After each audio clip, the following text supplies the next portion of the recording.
Olá, estamos aqui na TV Empreendedor para mais uma reportagem, que é um esforço, na verdade, que todos nós estamos fazendo, unidos nessa verdadeira cruzada para que o empreendedorismo brasileiro saia vencedor dessa crise tão séria, aqui reunido com alguns especialistas em temas que são muito importantes para que todos nós possamos atravessar essa crise. Afinal de contas, a pergunta que todos nós nos fazemos é apenas uma gripezinha? É um resfriadinho? É uma pandemia de alcance mundial? Muita coisa no mundo vem mudando. Por exemplo, as Olimpíadas do Japão foram remanejadas para o ano de 2021. O circuito da Fórmula 1 postecipou a realização do Grande Prêmio da Austrália e dos grandes prêmios subsequentes. A Disney fechou, está fechada. Então nós temos uma situação que o mundo encara de maneiras distintas. E aqui no Brasil a gente tem diversas correntes que pensam de maneiras diferentes. E isso evidentemente afeta as nossas empresas, afeta os nossos negócios e afeta também o emprego de muitas pessoas, ou seja, modifica a vida de todos nós. Para conversar comigo aqui nessa edição especial do TV Empreendedor Entrevista, eu tenho a minha colega jornalista Gisela dos Santos. Como vai, Gisela? Tudo bem? Bom dia, Hector. Tudo bem?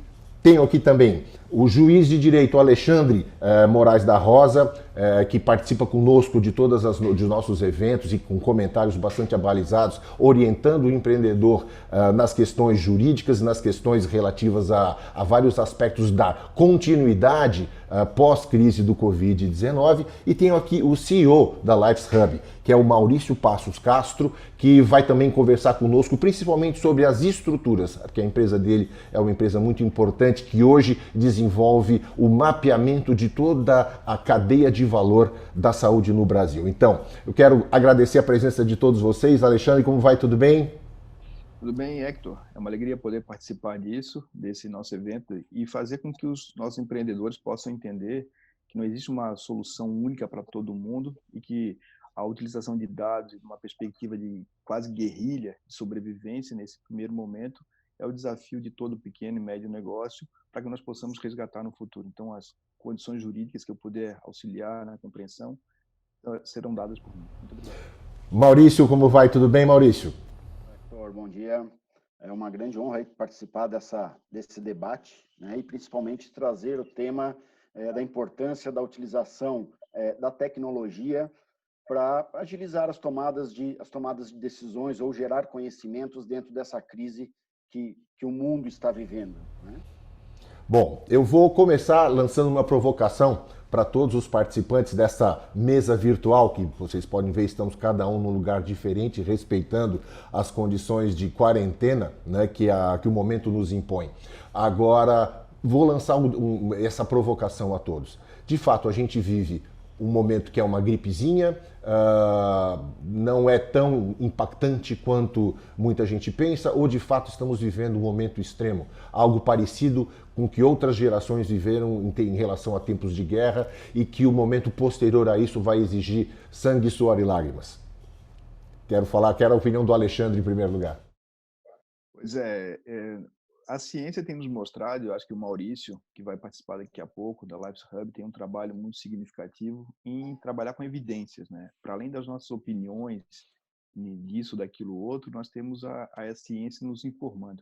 E os dados, eu tenho irmãs que estão morando na Espanha, os dados delas são alarmantes mesmo, a gente tem verificado isso no dia a dia. Tem acompanhado o desenvolvimento da plataforma, e nesse contexto, alguns podem pegar uma gripezinha, só que a gente não pode potencializar a nossa experiência na nossa casa como sendo uma experiência geral. Para isso, nós precisamos de dados e informação qualificada. E aí, para mim, não tem uma gripezinha, nós temos um problema que, se nós não tratarmos, teremos externalidades negativas piores ainda.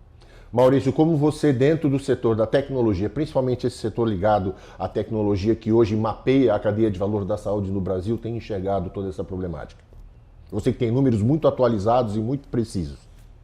A gente trabalha dentro dessa área com um certo receio, né, em função do panorama mundial, né? Então, o receio das pessoas, o receio das famílias, o receio do mercado de maneira geral, né? Até onde vai ou aonde nós vamos chegar, né? Então, nós temos aí hoje, Santa Catarina rompeu a barreira dos mais de 180 casos de corona, né? Então, já rompemos isso, e a essa contaminação ela sobe de maneira exponencialmente. Então, esse 180 passa para 600, pode passar para 2.000, num período muito curto de tempo. E aonde entra a tecnologia, no nosso entender? Entra justamente para ajudar e agilizar as tomadas de decisões, né? Então, precisamos, sim, entender a questão da pandemia, mas precisamos também entender quais são os recursos que nós temos disponíveis para atender essa pandemia, em que momento ou até que momento eles estarão disponíveis. Exemplo, se eu falar hoje em termos de Brasil, o Brasil hoje tem em torno de 130 mil aparelhos de diagnóstico por imagem. Quando a gente começa a mapear, entender parque tecnológico, o Brasil tem equipamentos de manutenção à vida em torno de 354 mil equipamentos. Desses 154 mil, 65 mil são respiradores. Então, você começa a trabalhar e entender essas situações. Da mesma forma, se fala muito em comprar equipamentos. Agora, o comprar equipamentos, a tecnologia precisa ajudar a entender aonde a gente consegue trabalhar. Esse mapeamento da cadeia de valor favorece isso. Então, chegaram respiradores. Quais são os hospitais, quais são os locais que eu posso trabalhar isso? Que depende de estrutura física, como, por exemplo, leito de UTI, mas também depende de profissionais capacitados para poder utilizar isso. Então, não basta só comprar, eu preciso qualificar essa distribuição. Isso a tecnologia pode trabalhar. Em resumo, tecnologia permite, e dentro da nossa realidade, Big Data, focada na área da saúde, permite que um gestor, que o tomador de decisão antecipe etapas. Ou seja, tenha as informações e gere conhecimento necessário sem que ele perca tempo para isso. Ele tem que se preocupar com outras questões epidemiológicas, questões sociais, enfim, a tecnologia ajuda dentro desse sentido. Gisela, a bola está com você agora. Não é uma gripezinha. O nosso presidente foi muito infeliz nessa colocação. Eu sou muito isenta, sou partidária, mas ele foi muito infeliz. Prefiro até não falar essa palavra gripezinha. As perspectivas, a projeção faz a gente ter muita responsabilidade para falar sobre o assunto. Bom, obviamente que todo esse processo, e o nosso tema central sempre é o empreendedorismo, ou seja, nós falamos para milhões de empreendedores em todo o Brasil que há 25 anos tem na Empreendedor e hoje multiplataforma uma espécie de orientador, uma espécie de farol, trazendo tudo que nós temos em termos de inovação. E hoje, num momento bastante complexo, a questão do Covid obviamente impacta nos negócios dos empreendedores.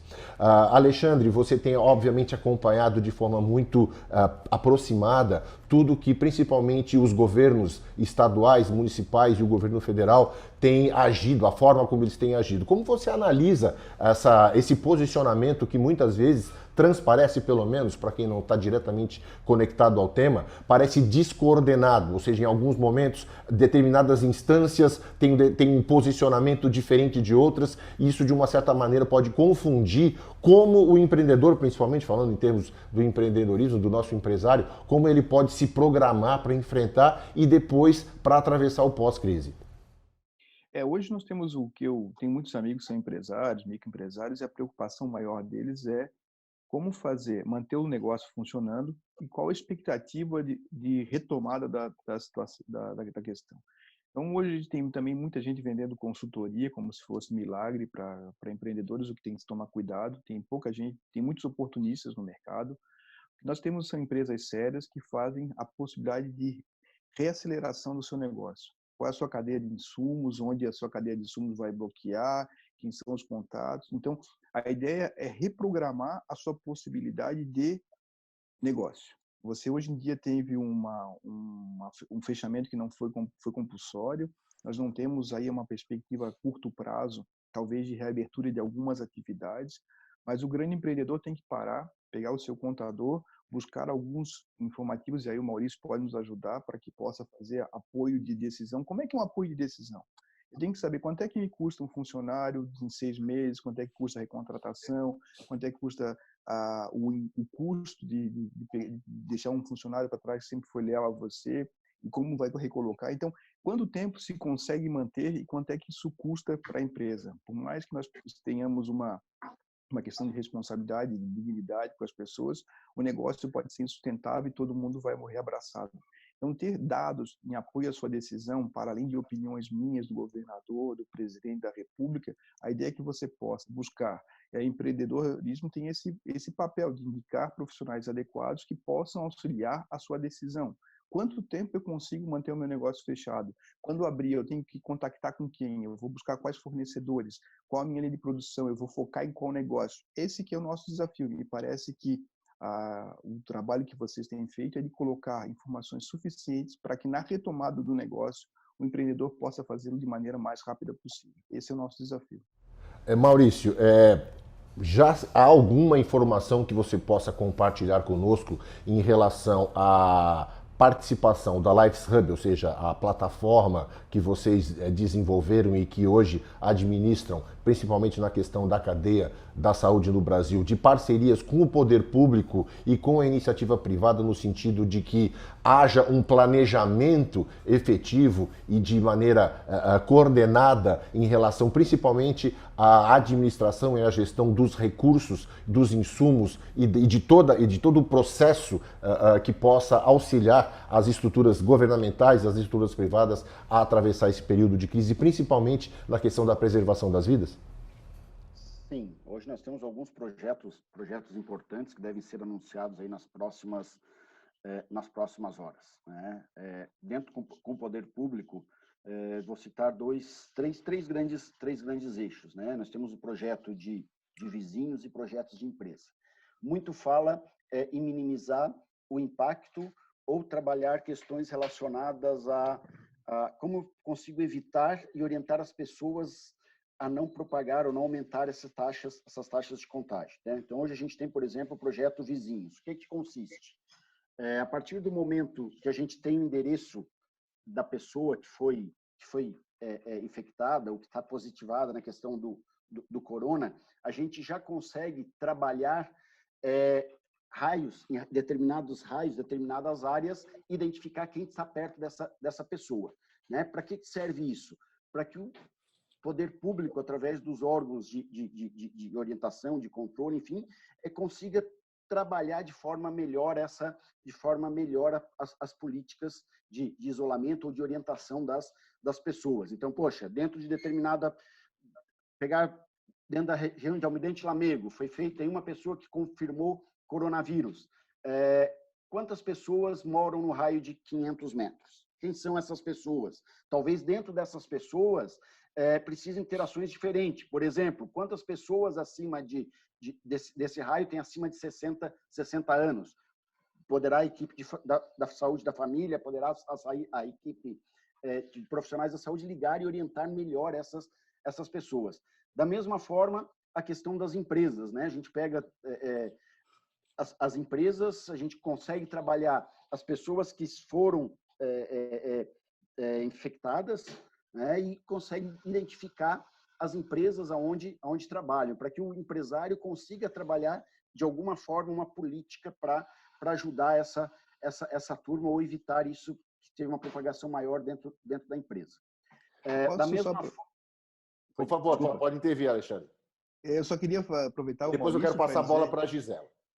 Desculpa, Gisela e Maurício, mas justamente o potencial cognitivo que se dá é que você imagina um restaurante que tem a sua base de usuários, que pode, agora, de uma hora para outra, como é que ele vai informar que está fazendo entrega, como é que ele vai informar que está fazendo vendas dessa ordem. Então, tudo isso que o Maurício mostra do potencial cognitivo que está sendo focado na saúde, pode ser usado pelo empresário para potencializar as vendas nesse momento. Então, o passo digital que a empresa poderia ter dado no passado de maneira gradual, num momento como esse, é de urgência. Então, o que o Maurício está falando, me parece que é importante, que a gente está usando no escopo de proteção das vidas, e o empresário pode dar esse passo digital na ideia de poder fomentar suas vendas num momento como esse, porque o modelo passado, o modelo antigo de portas abertas, de o consumidor indo, nesse período não vai acontecer. Gisela, eu quero dar um ligeiro twist. Maurício. Imagina. Desculpa, Maurício. Mas eu quero pegar Gisela, com você, dar um ligeiro twist, até porque você tem uma visão, você sendo mulher, né? Com certeza você como jornalista tem contato com muitas pessoas em todo o Brasil e no mundo, né? Eu queria pegar um pouco a visão do lado humano, o que você percebe nas relações, porque de uma certa forma hoje a gente parece que vive um momento de transição entre uma imposição de uma quarentena radical, né, e de alguma maneira algumas unidades da federação, municípios, estados, hoje discutem uma gradual volta ou mesmo um liberou geral, né? E como você enxerga isso dentro dessa ótica, como jornalista, tendo acompanhado coberturas de diversos eventos em todo o mundo e de diversas nuances, como você vê essas possibilidades e como você posiciona aquilo que você enxerga das pessoas de maneira geral? Então, Hector, do lado humano,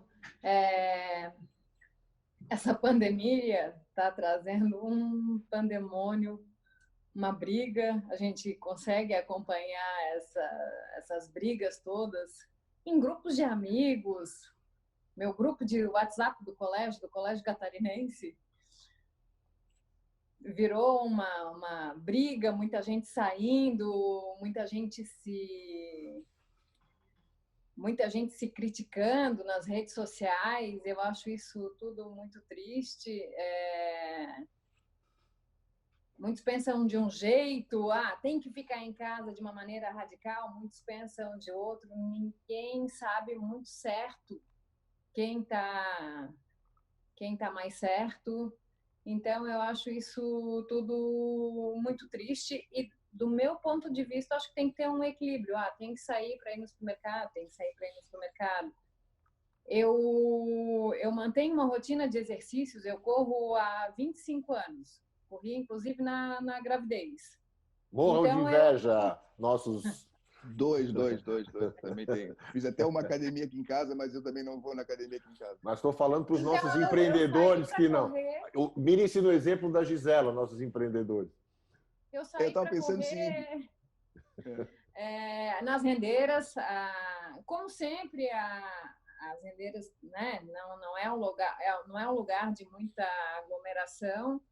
E algumas pessoas mostraram a mão daquele jeito que vocês sabem, né? Gritaram comigo, volta para casa, e de uma maneira bem ofensiva. Eu fiquei muito preocupada, assim, corri alguns dias no condomínio, depois voltei a correr nas rendeiras, e que eu vejo, assim, no mundo inteiro. Em Nova York o parque está fechado, mas foram feitos alguns circuitos para que as pessoas consigam se exercitar.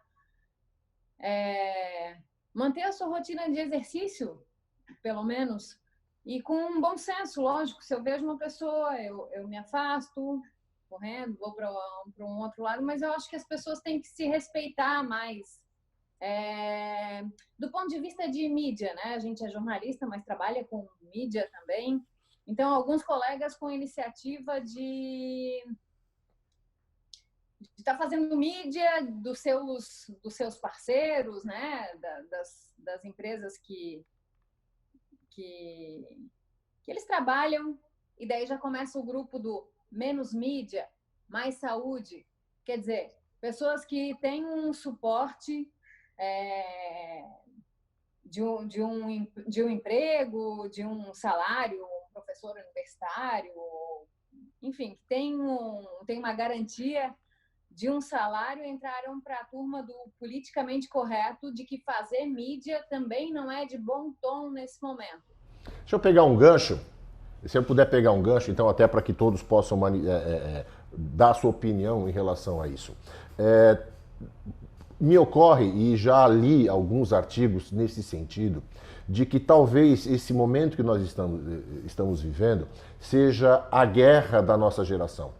A nossa geração, ou seja, as pessoas que têm menos de 70 anos, elas não viram reflexos diretos do grande último evento mundial que realmente teve um impacto global, que foi a Segunda Guerra Mundial, e que originou uma mudança radical, um verdadeiro twist em todo o processo do planeta, em termos de economia, em termos de vida, em família, os baby boomers, tudo o que aconteceu, reflexo da Segunda Guerra Mundial, o predomínio da liderança dos Estados Unidos, por exemplo, em função do Plano Marshall, que reconstruiu a Europa, ou seja, tudo isso mudou demais e talvez se enxerga que o Covid-19, que o coronavírus, ele hoje seja o inimigo desta guerra, que se ela não tem bombas, não tem exércitos, ela tem um caráter que pode potencialmente e geometricamente vitimar muita gente e vai mudar de alguma maneira a forma como nós vemos o mundo, como nós encaramos o mundo. E o pós-guerra, que é muito difícil, talvez ainda esteja custando para a gente internalizar e aceitar que ele será um processo de pós-guerra com todas as suas dificuldades, todas as suas dores, ou seja, voltar à vida como era antes ou tentar manter o formato das coisas como eram antes será muito complicado, muito difícil, e quem insistir nisso talvez tenha sérios problemas para se adaptar a essa nova realidade. Essa é uma maneira de ver esse processo. Agora, como vocês enxergam isso na visão principalmente do Alexandre como jurista, a visão da Gisela como jornalista e do Maurício como empresário e hoje focado na questão da cadeia de valor da saúde? A bola está com vocês de novo. Eu vou passar para o Maurício primeiro. Vai lá, Maurício. Desculpa, Maurício, que eu botei. Então, eu vejo essa questão, esse momento que nós vivemos, um momento de grande aprendizado e de grandes mudanças, né? Aprendizados em relação às famílias, às pessoas, e aprendizado em relação ao mercado de empresas, né? Então, dentro de famílias e dentro de pessoas, o medo do desconhecido, né, gera uma série de inseguranças, né? Essas inseguranças são externadas das mais diversas formas. E hoje, ainda com o poder da mídia social, isso acaba podendo um potencial muito grande, como a Gisela falou, de gerar um grande caos. Na vida das empresas, eu penso que existem dois momentos. Momento um é como é que eu vou viver essa crise, como é que eu resolvo o ontem, né? Que nós estamos há alguns dias parados, e o que eu consigo trabalhar para me reinventar para esse momento que eu estou vivendo. Ponto. Né? E no momento futuro, o que vai mudar no meu dia a dia? Quais são as formas que eu tenho que buscar para ofertar o meu produto, ofertar o meu serviço de maneira talvez diferente daquilo que eu sempre utilizei. Né? Eu acho que a sociedade, sim, vai se reinventar depois dessa grande crise. Né? E eu me reinventei, colocar o que o doutor Alexandre comentou, de sim, começar a utilizar tecnologia, começar a usar informação, começar a pensar amparado em fontes de dados qualificadas, né? Começar a pensar um modelo diferente para fazer aquilo que eu fazia todo dia.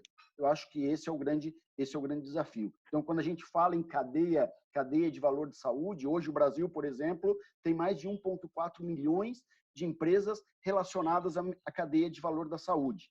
Né? Nós temos lá empresas relacionadas ao fornecimento de produto, de tecnologia, nós temos empresas relacionadas diretamente à assistência, que são estabelecimentos de saúde, por exemplo, 327 mil estabelecimentos de saúde dentro do Brasil. Como isso se comporta, como isso interage e quais as ações que podem trabalhar em conjunto. Né? Não vai ser mais uma visão de eu vou ganhar, mas como eu consigo, dentro do meu ambiente, criar mecanismos para potencializar e que todo mundo ganhe. Acho que Alexandre. Eu concordo muito com o Maurício e tem uma questão que é muito legal. Assim, eu tenho um Henrique que me presta serviços e eu compro computadores dele. Então, imaginem, ele é um pequeno empresário. E o que ele podia estar fazendo? Podia estar em casa. Ele está mandando mensagem no WhatsApp para os seus clientes, perguntando se o computador está funcionando, se precisa de um computador novo, se está precisando de algum acessório. A loja dele está fechada. Ele está fornecendo, porque ele foi atrás, ele não ficou parado. Nós não vamos atrás dele, porque para nós a nossa loja está fechada, mas ele tem um banco de dados de quem comprou com ele. E de maneira artesanal, ele está conseguindo fazer vendas de produtos, ele está conseguindo arrumar computadores. Nós temos uma grande demanda hoje, por exemplo, nesses microempresários e pessoas que os filhos estão fazendo aula em casa. Então, os filhos estão fazendo aula em casa, os filhos estão o tempo inteiro precisando de alguma coisa que sustente o tédio. O que você tem no seu negócio que possa fazer melhorar a vida das pessoas? Como chegar neles? É impressionante hoje o Mercado Livre. O Mercado Livre, quando o correio voltou, explodiu de vendas. Hoje é um nicho, você fazer uma compra como shoppings fechados, com tudo fechado, o Mercado Livre passou a ser o grande foco. Se você tem um marketplace bom e consegue fazer entrega, informe aos seus clientes que está fazendo entrega, porque isso significa, no primeiro momento, um respiro muito grande na sua atividade. Mas na pergunta que você me fez, Hector, que a Gisela tem razão, nós vamos ter um novo normal. O normal não é mais o mesmo. A abundância que nós tínhamos, a maneira de lidar com desperdício. Hoje em dia, se você pegar a população que está nos vendo, talvez seja uma população de médio poder aquisitivo, uma população setorizada. O que eu tenho verificado na segurança pública é que as populações mais carentes estão passando fome. E eu não sei o que pode girar disso no momento subsequente. Então, a nossa preocupação é uma preocupação... Pós-guerra, né, Alexandre? De fome, de miséria. Então, assim, a gente tem alguns dados significativos de segurança pública. Por exemplo, são 500 policiais de Nova York contaminados. Esses policiais estão fora da rua. Os policiais têm um gap na segurança pública.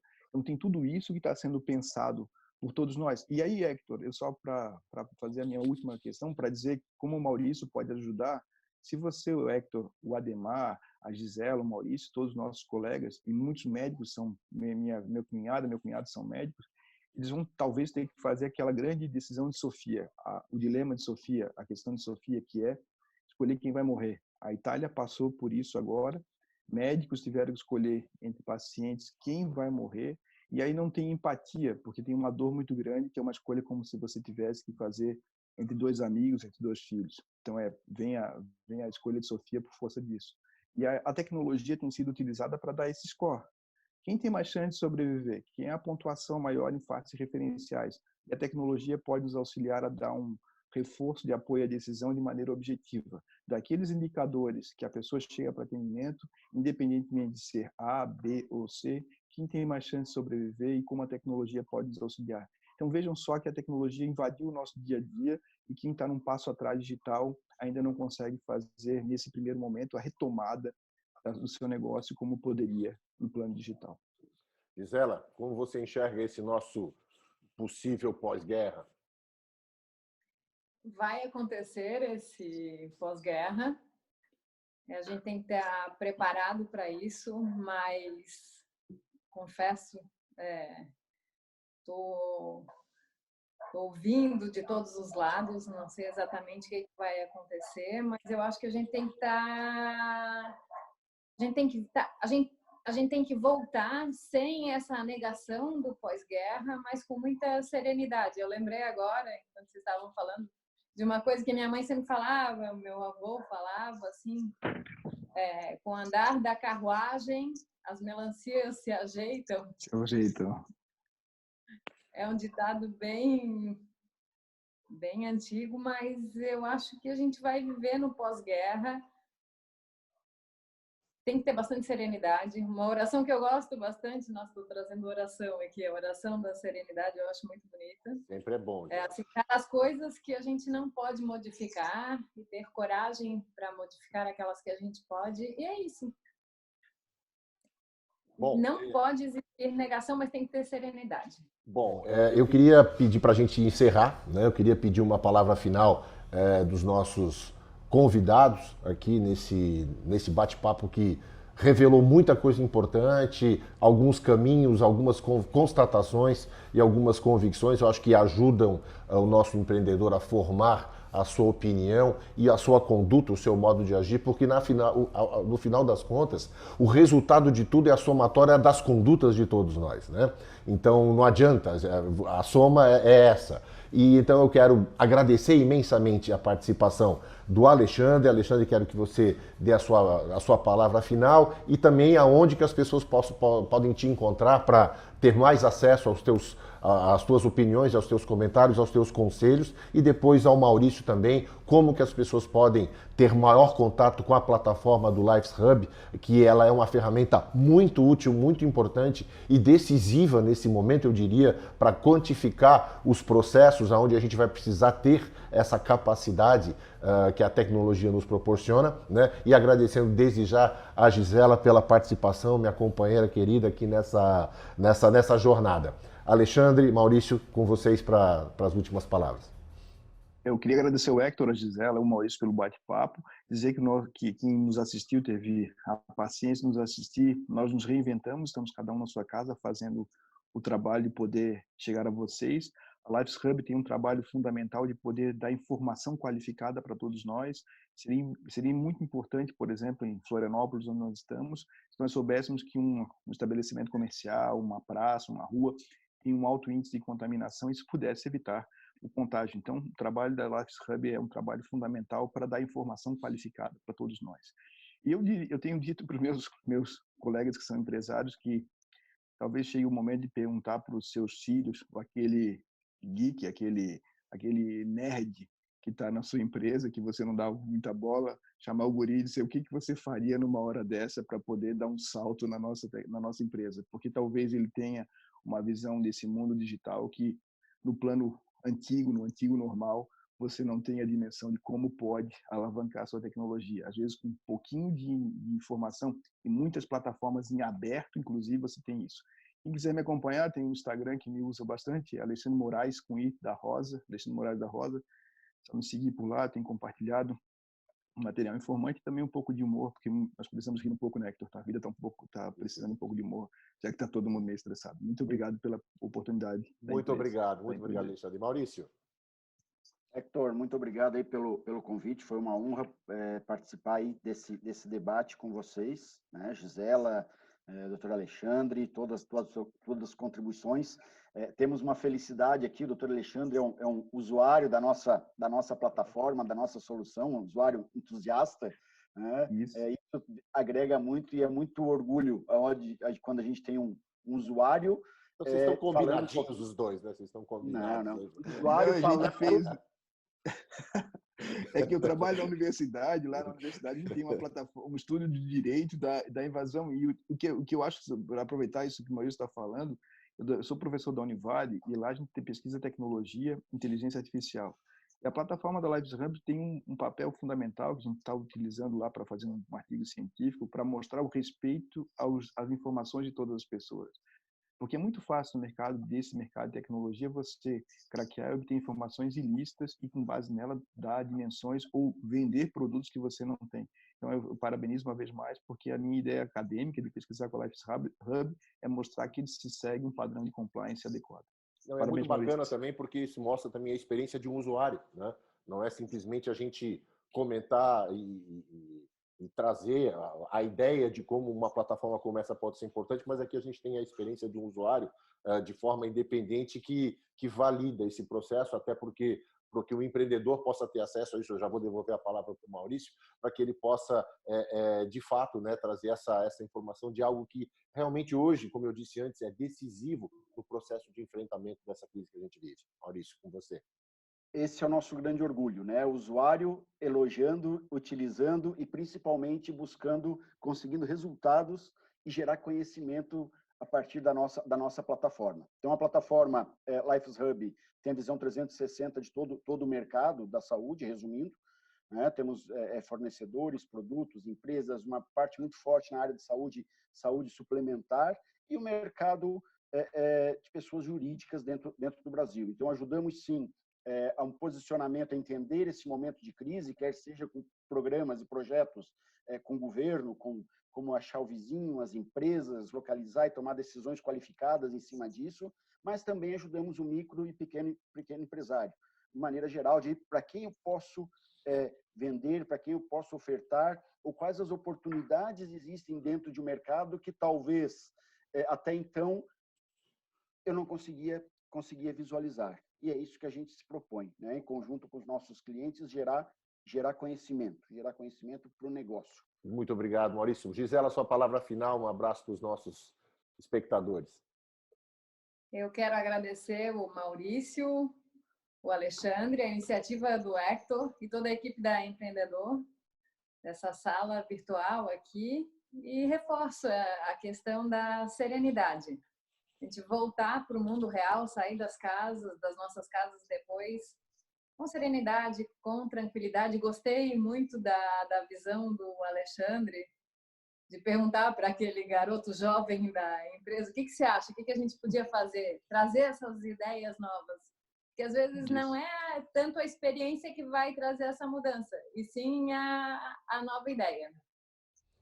Bom, gente, agradecendo a audiência de vocês, que é o principal, né? Afinal de contas, a nossa intenção nesse momento é trazer a todo empreendedor brasileiro a informação, trazer também um pouco de serenidade, como a Gisela disse nesse momento, para que a gente possa enfrentar esse período. E o pós dele também, que ele se dê de uma maneira que possamos sair vitoriosos desse processo. Afinal de contas, somos a força motriz desse país, somos a força motriz da economia, e o brasileiro, o empresário brasileiro, o empreendedor brasileiro, ele é conhecido pela sua criatividade, pela sua capacidade, pela sua resiliência. Um abraço a todos, até o próximo encontro que nós teremos aqui. Boa sorte, fiquem com Deus, até a próxima.